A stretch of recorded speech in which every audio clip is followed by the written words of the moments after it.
Hello বন্ধুরা, Mrs রয়েস কিচেনে তোমাদের সকলকে স্বাগত জানাই। আমি আজকে তোমাদের কাছে নতুন ধরনের একটা রেসিপি নিয়ে চলে এসেছি। ভিডিওটা দেখতে থেকো, আশা করছি তোমাদের খুব ভালো লাগবে। আমি আজকে ভেজিটেরিয়ানদের জন্য, যারা চিকেন মাটন খায় না, মানে তাদের জন্য স্পেশালি এই ডিশটা বানাচ্ছি, মালাই সোয়া চাপ। তোমরা বাড়িতে একবার বানিয়ে দেখো, মন্দ কিন্তু হবে না। আমি সবার প্রথমে ফ্রোজেন যে সোয়া স্টিক পাওয়া যায় ওটা কিনে এনেছিলাম। ওটাকে আমি ডিফ্রস্ট করার জন্য জল দিয়ে ভিজিয়ে রেখেছিলাম কিছুক্ষণের জন্য। তারপরে তেলে ভালো করে সোয়া স্টিকগুলোকে ভেজে নিতে হবে।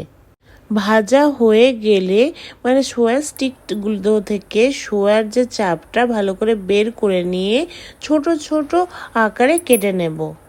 এইদিকে সোয়া স্টিক কাটা হয়ে গেল। তারপর ভালো করে পেঁয়াজ চপ করে নিতে হবে।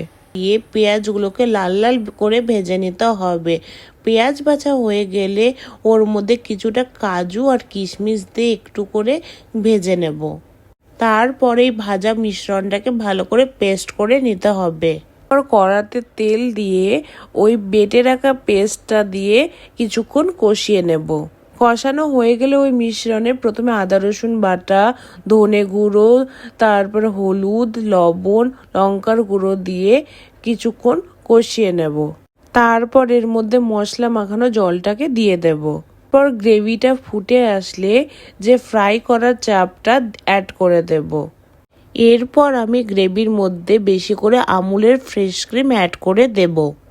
তারপর ব্যাস, গ্রেভিটা ফুটে আসলে আমাদের মালাই সোয়া চাপ রেডি হয়ে যাবে।